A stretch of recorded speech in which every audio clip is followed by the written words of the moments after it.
Hi, I'm Kevin Savitz of Antic, the Atari 8-bit podcast. Today I interviewed Brian Johnston, who was manager of the Home Computer System Software Group at Atari.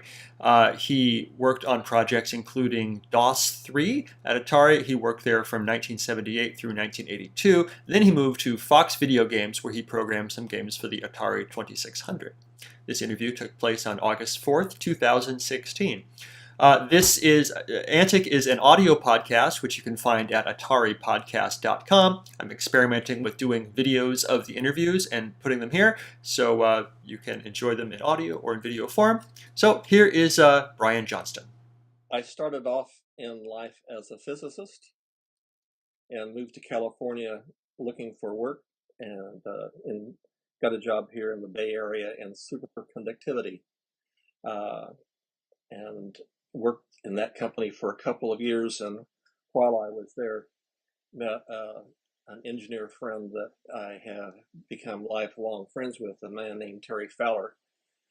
He was a hardware designer, and I was a physicist, but I was the only one in my company that had computer experience. And so I wound up working on machines that USGS used to analyze rock data, sedimentary rock data, and wrote the computer program for them that analyzed the data, which wound up discovering that the magnetic field of the Earth has reversed like 70 times. So that was a really nice introduction to the Bay Area and to work. And my friend Terry and I bought an Altair kit and put it together and began playing with it. And Nixon was president. This was in like 1973, 74. And so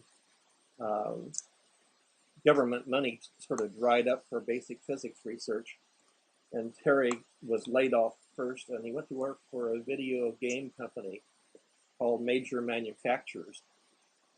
And shortly after he left, I got laid off as well. And he said, "Hey, Brian, you know more about the 6502 and 8080 than anyone I know. How about helping me design a video game?"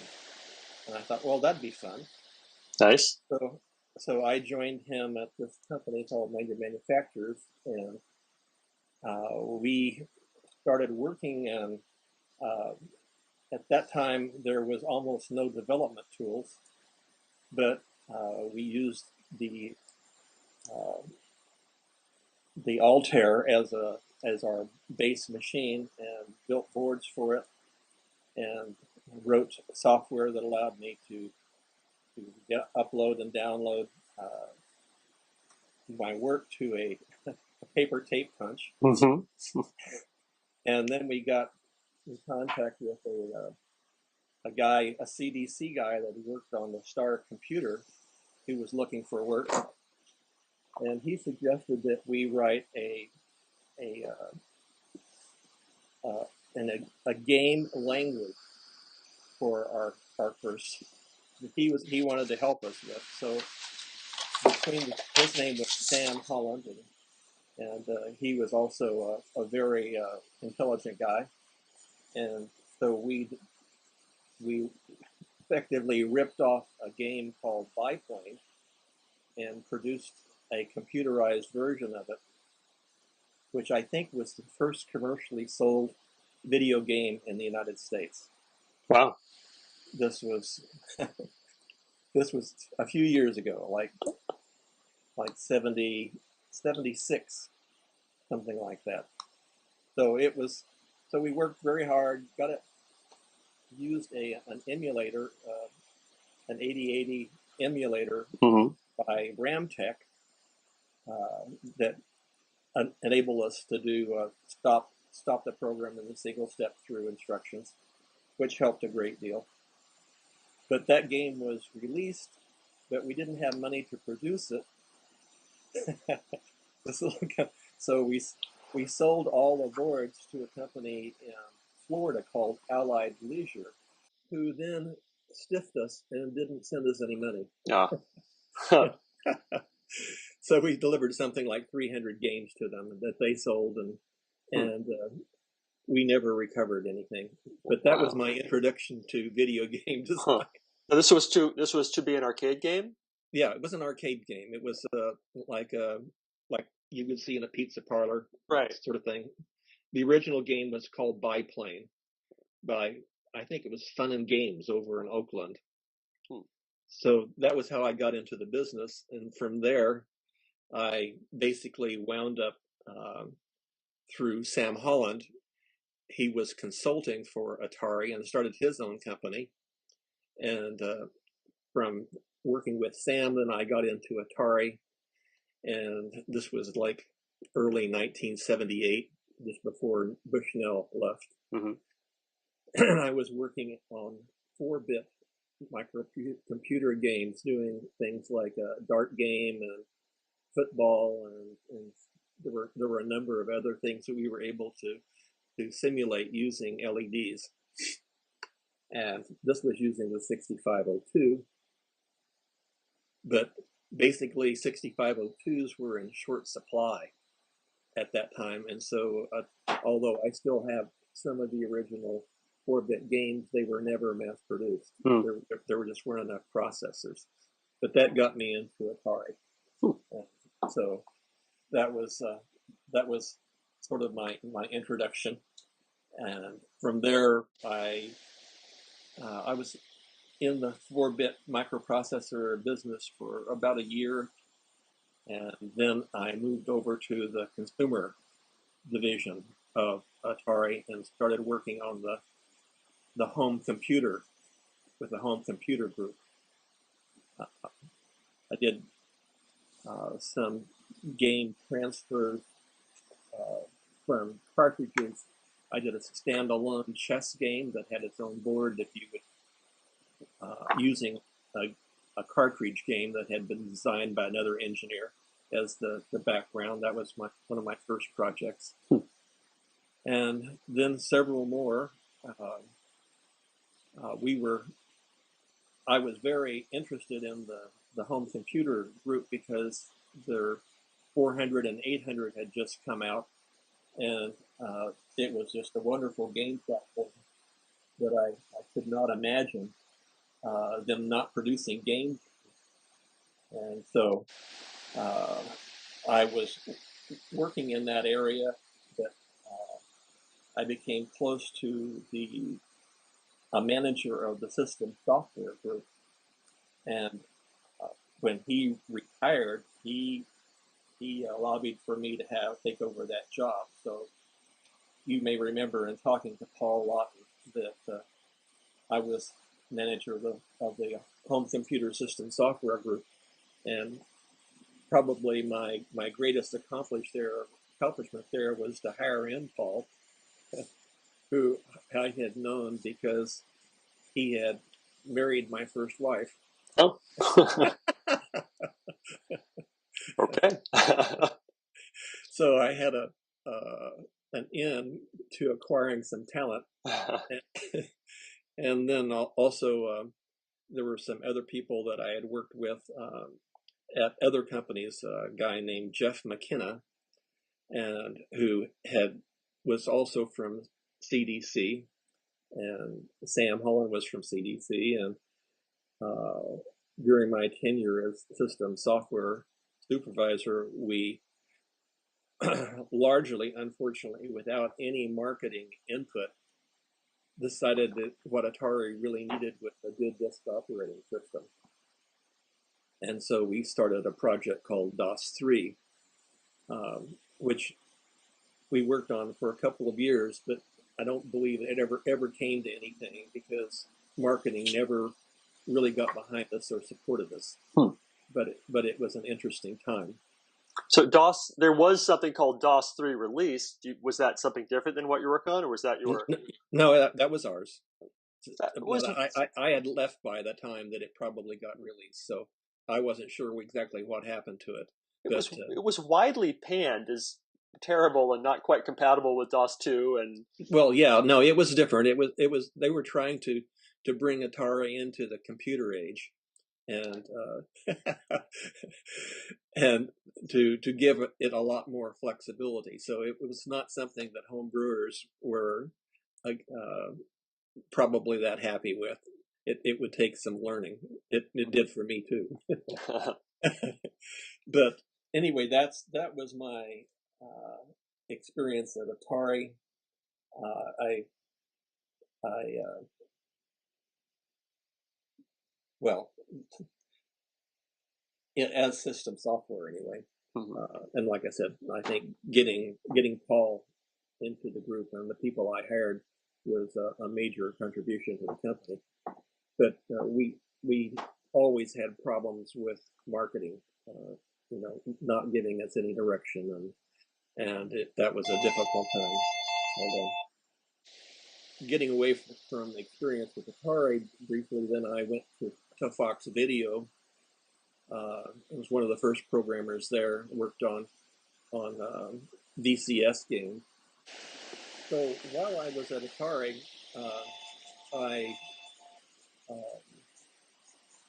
it was an interesting time. Nolan Bushnell left shortly after I got there, and I talked to you about a poem, and I actually have written a part one of an Atari poem called "Remembering Atari" that I thought I'd share with you. Yes, please. So before we get there, a little context. You told me you've written more than 600 poems in the last 2.5 years. That's correct. Let's talk about that. Why did you become a poet? Have you always been a poet? Well, I'm 73 now, and by the time I was 70, I had written maybe 40 poems, just sort of over a lifetime. Had always enjoyed it, and thought about doing something professionally, writing either novels or short stories. I took classes in college, though, as I told you, my major was physics. I did take graduate English classes. So retiring and gave me the time I needed to pursue this, and I just published the first 40 poems that I had written on it's called poemhunter.com, and got kind of rave reviews, and it encouraged me, and I'm, for the first time in my life, made friends with people who actually write poetry and was able to talk about it. And then very surprisingly, I think there are like 150,000 people writing poems on Poem Hunter, and I actually rose up. I was the 6th most popular poet on the site for about 6 months. Wow. So that also was fun. Nice. And so I have just kept going, and the poetry ranges from experiential to philosophical to religious to scientific, because of my interest in physics. One of the things that I have done in a number of poems is to try to popularize things that are of interest to me in physics, to make them more understandable to people. And so that's basically what I've been doing for the last 2.5 years. Nice. In addition to, I have farms in South Dakota that I invested in throughout my life, and my family was involved with. And so I'm still farming about 4,000 acres in South Dakota.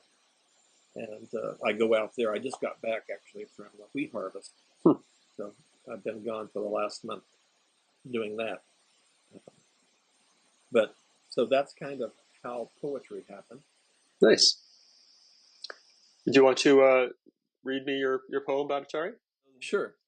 It's called Remembering Atari, unsigned, sealed, and delivered. Oh, I worked several years at Atari, always thinking it's too good to last. Bushnell's leaving, handwriting on rampart, though momentum would carry us past.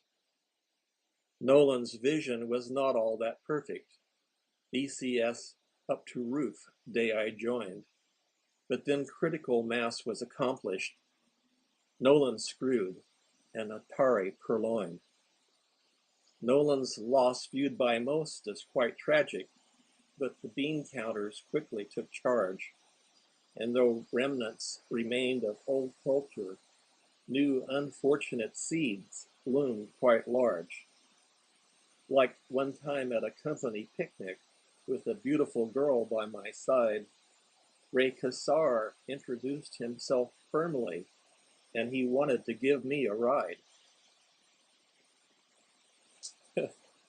Ray's experience. We'll get back to that. Keep going. Yes. Ray's experience mostly was garments, but his management style seemed too tame, for to handle unruly designers, he would need to be master of game. But Atari was poisoned by money, and in death throes was free falling up, lining pockets of sycophant beggars whose main talent, the art of the cup. It's certainly hard to believe now, but your game's launch won't bring you champagne, though the folks that distribute your product likely treated too weak stay in Spain. Game designers considered cheap labor, not deserving of mention by name, though their effort might span a year or longer, sacrifice not attached to their game. Mike Moon's spending of cash flowed like water. Hard to think new 800 would fail. Soon our campus had grown to 5,000. Management had a cat by the tail. But wild cats at their best are unruly, and their egos not smooth left the ship, founding numerous troublesome upstarts whose last quote for Mike Moon was pink slip. Whose last vote for Mike Moon was pink slip. But new management all failed Atari. They were trying to save their cash cow while ignoring the 800 platform game improvements that it would allow. Their suggestion, compete against Apple, was like calling a zebra a horse, and predictions it might win the Derby all amounted to nothing, of course. So now CDC stars of computing began scanning the 800's charms. What they found was fantastic game platform, but for business they soon raised alarms. Well, the Wozniak floppy was genius, and Paul Lawton made Woz hardware sing, but then neither man worked for Atari. As it turned out, that meant everything. Roger Badisher melted when testing showed that Drive by Atari was flawed. But the business crowd changed 1 to 0. Up till then, frankly, all did applaud. I was there to see friends raked on hot coals, and for Zebra, not horse, to be blamed. This delusional marketing posture cast aspersions and hoped they weren't named. Premier Game Machine served its intention to strike fear in competitors' heart. Specs then changed, post-production had started. Blocking, game vindication, dead smart. Very nice. Nice. So that's the first installment. There's got to be a lot more. Nice. All right, so it raises a couple of questions. Let's see. Sure. You said, I'm looking at the text of it, which I had found this morning at Poem Hunter. Okay. Well, let's start with the going for a ride with Kassar. What was that about? Well, Kassar was gay, and he was hitting on me in front of my girlfriend. Oh, nice. Ha! You hadn't heard that? No, I didn't know that detail. Oh, how'd that go? That sounds like Well, it was interesting. Yeah, like I'm sitting here, I am with this beautiful girl, and Ray is just, he doesn't know she's not an employee, but he's talking to me, and it's like all eyes are on me. It was pretty embarrassing. Wow. Wow. And who was the girl? Was she your wife or going to be? No, she was my girlfriend. Your girlfriend? Yeah. Yeah. Nice. Yeah. So, all right. That's cool. Never had a poem read on the podcast before. Classing up the joint. Like all that. right. So, talk. What other things did you manage when you were manager of the software group? You mentioned the chess program, and what other things did you oversee? The chess game was before that. That was before I got into system software, and I was angling to stay in the home computer division and to try to influence the acceptance of games on the platform. But that was just a lost cause. They were the consumer division was earning so much money that no one would consider introducing competition to it, which created a huge window for Trammell to come in and to basically beat Atari to the punch. Mm-hmm. That was really sad. So after I was working in the consumer as the manager of system software, and I was feeling really stressed out by what I saw going on with the company. So Paul Lawton and I one afternoon went over to talk to Ray Kassar about how our managers were ruining the company. I expected to be fired on the spot, but I tried to go through my managers. None of them were there. They were out golfing or something. So I thought, well, why not just go to the top? And we did. So we had an hour and a half, 2-hour talk with Ray Kassar talking about how the talent of Atari was leaving because of mismanagement and not allowing products to reach their potential. And I felt like he listened, and it was a good talk. And after that talk was over, I was moved out of the management position and into a project management position, which I was happy to have. I thought Paul was an excellent replacement for me, and much more technical, and so that was a positive change, and I was willing to try project management, although I still was trying to influence the game design. I thought, well, maybe this is a way. This will give me new contacts and new people. Well, as I began to get more into management and interfacing with different groups, I discovered that there were weekly poker meetings by the upper managers that I was invited to, but I was married and I had a wife and a family, and I wanted to go home at night. I was not interested in playing poker with these guys. Sure. And so that didn't go very well for me. But every time we would have meetings, I would bring up the issue of recognizing the authorship of game designers. And I got a reputation for being a pain in the butt on this subject because I saw it as key to Atari's survival.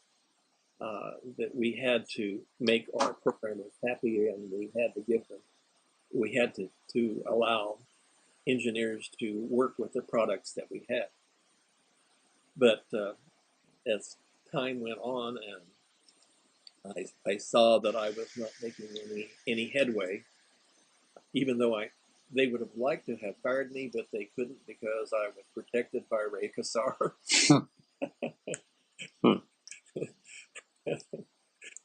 So that was fun. But I quit, and that was when I went to Fox Video Games and worked for them for a couple of years. So before we get there, why did you quit? What was the? I just gave up on Atari.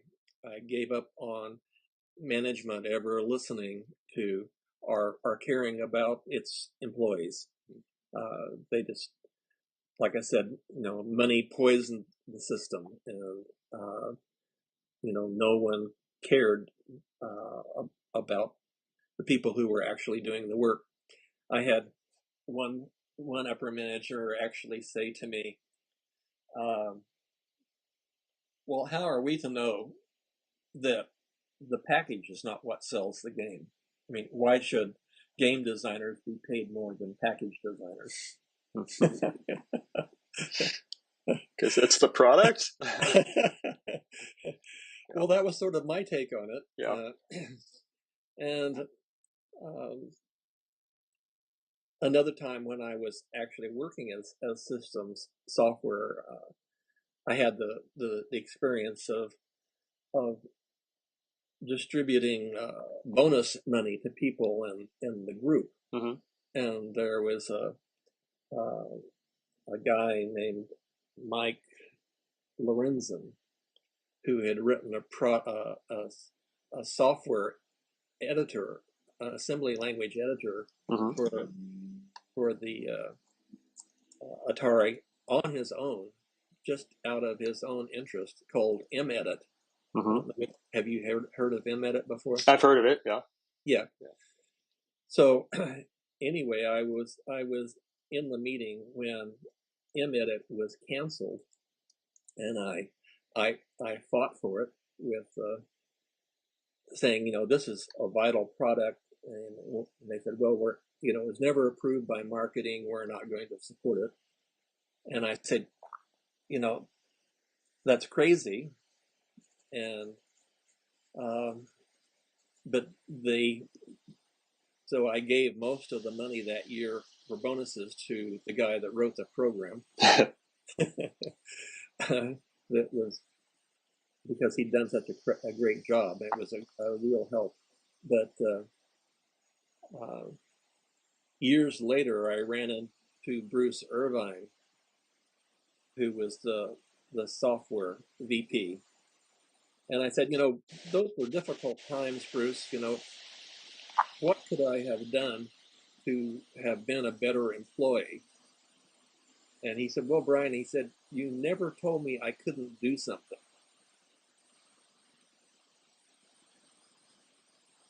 That you would not allow me to do what I was going to do. You would have been a better employee if you had said that to me.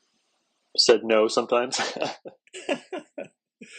And my jaw sort of hit the floor. I mean, I didn't see myself as, in a position. Well, maybe I was just worried about my own job too. I'm not sure, but it never occurred to me that an employee can tell his boss, "You can't do that." So, but it's something I've thought about since. That sometimes, keeping your job is not the only thing. And so that was an interesting experience. I was also actually, as it turned out, because I was in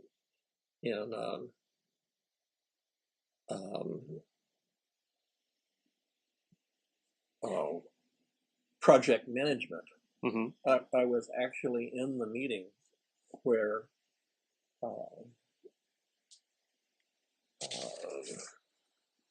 what's his name? Roger Badisher ripped the designer of the Atari floppy drive to pieces. Called him an asshole and a shit, and that he had ruined the company. Wow. And I mean, it was really embarrassing. And so what this poem is talking about is this was not his fault. I don't think it was. What he designed was a perfectly suitable floppy drive for a game machine. Mm-hmm. If you had a hiccup once in a while, you didn't really care. You just would load it again. But it was never designed to be a bank computer system. It had no intentions. That was not the original spec. Right. So management was basically just changed the name of the system in an effort to make money off of the device that they didn't want to use as a game machine. Mm-hmm. And it turned out to be a horrible decision on their part. So that was also very interesting. So did some of that lead into what you were working on with DOS 3 and trying to make it a more versatile operating system? Well, irrespective of the failure of the floppy drive, which was a problem, a serious problem, we felt like that we did need a more reliable and more business-like operating system, and that's where DOS 3 came from. And like I said, my experience with some very high-level people, Sam Holland who'd worked on the supercomputer at the Star Computer at CDC, and Jeff McKenna, who had similar kinds of experience, convinced me that this was the best way to go for the company. They were going to have to iron out the floppy problems, but they were going to need a good disk operating system out there. So that was what happened there, and that's why I made those decisions. So you left Atari and you went to Fox Video Games and you programmed some VCS games there? Yeah, I actually those were my first VCS games that I programmed was at Fox. The other things that I did at Atari, I did like I said, the standalone chess game, and I did a number of the 4-bit microprocessor games. But before Atari, I had done a number of dedicated games that were coin-operated games. So at major manufacturers and at Ramtech, I did a 21 game for Las Vegas. I did a game called Snakes. You probably remember, where you have a little snail trail that runs around the screen and you capture area. Sure. I did that. I worked on, while I was at Atari, I worked on, they decided that they needed to do a design spec on a video game.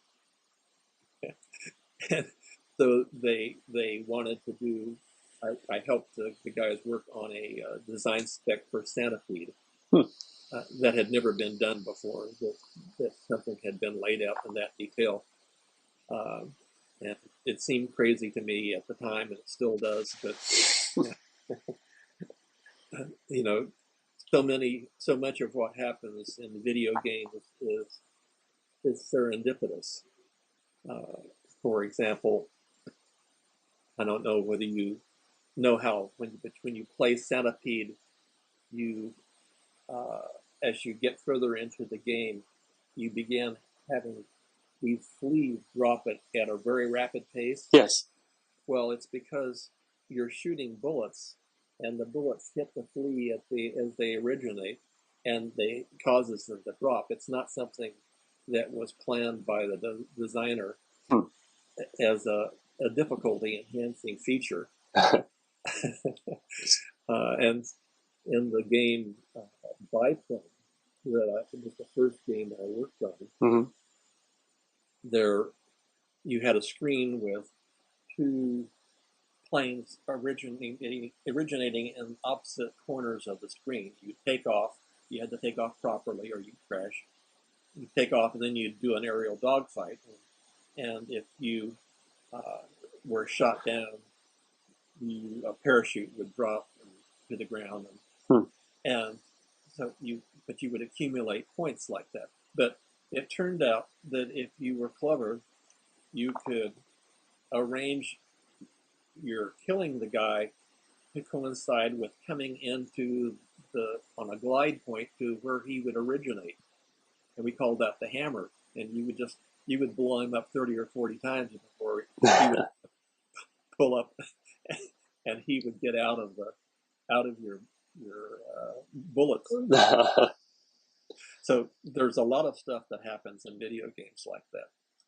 But I worked on when I was working with Sam Holland and a company that he had started that was consulting with Atari and other companies. I worked on a Star Wars game for Ballet.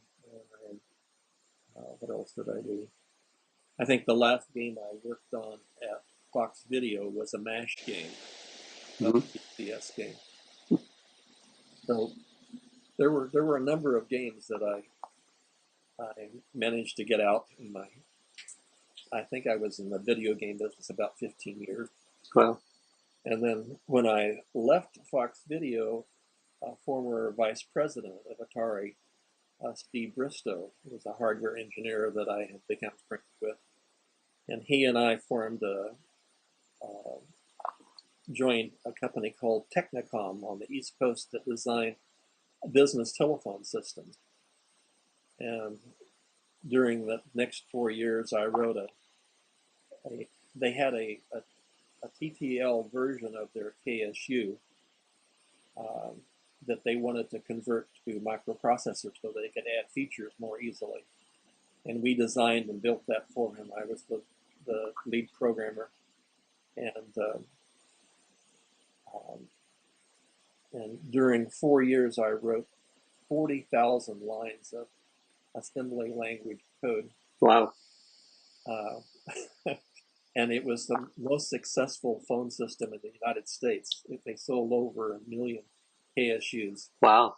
With that design. And we produced versions for Japan and Italy and France. So it was really kind of fun to get to know how phone systems worked in all these different countries and to do different versions. But that was the job in programming. That was the job that I earned the most money. I earned close to $160,000 in 1 year in like 1988. So that was a good job. Awesome. So can you give me an example of phone systems being different in another country that intrigued you at the time? Well, it was just, for example, we would try to do things like enable people to block calls that would be long distance, and different countries would handle that differently.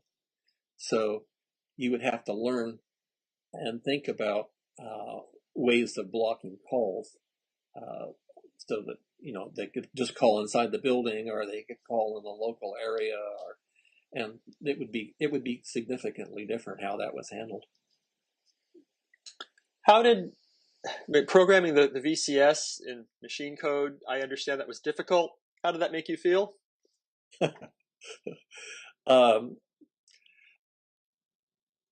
It was well. There was an art to programming the VCS. I mean, there were a lot of people, and I'm not saying I was one of the best at it. There were some really clever people that figured out ways of extracting the last ounce of capability from the unit, and it was around long time, so people had a lot of time to work with it. So that's probably why that happened. But getting multiple images on the same line, for example, like they did in Pac-Man, that the guy that figured that out was really clever. Nice. So today you're retired. You're a poet. What else do you do? Well, I have farms. Oh, you mentioned that, yeah. Yeah, so I have like a 4,000 acre farm in South Dakota, and I manage property here. One of the things that impressed me about the Bay Area was how rapidly property values increase. So as soon as I could rent my latest home out for more than my mortgage payment, I did that and would buy another house, and that has made me a lot of money, probably a lot more money than I ever earned working as a programmer. But Cool. My dad always kept trying to get me to invest my money in more farmland. Mm-hmm. And I think the first farmland he bought in South Dakota was $25 an acre. And that was in the 1950s, and until maybe 1990, it was still maybe $500-600 an acre. So it had gone up a little bit, but not that much. And I would say, but Dad, why, what in the world would I invest in farmland when I'm making 25% a year on the homes I own here in California? And well, in the last 5 years, land values have skyrocketed. And so in each of the last 5 years, the land has increased in value by $1,000 an acre. Wow. The farmland. Farmland. Wow. Huh. So, unfortunately, my dad wound up being right again. It's the worst, isn't it? It's terrible. You think you have him, and then you found out he's a lot smarter than you thought. If you could send a message to the Atari computer users that still exist, yeah, and you can right now, yeah, what would you tell them? That game design is a tough business, and there's a lot of competition and some really bright people out there, and that my suspicion is companies are still using programmers, that they do not give programmers their due. So if you love doing it, do it for that reason. Designing games is a lot of fun, and you'll meet some wonderful people. Some of my best friends have come out of the video game business, but there are sharks there too. Sure.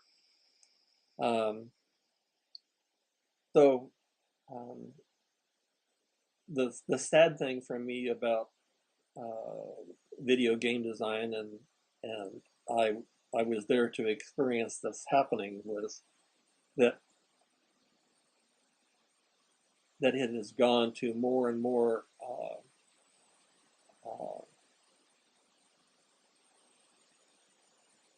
complicated games, and so it's become, I would guess, almost impossible for a designer to do a game on his own anymore, just given what people expect.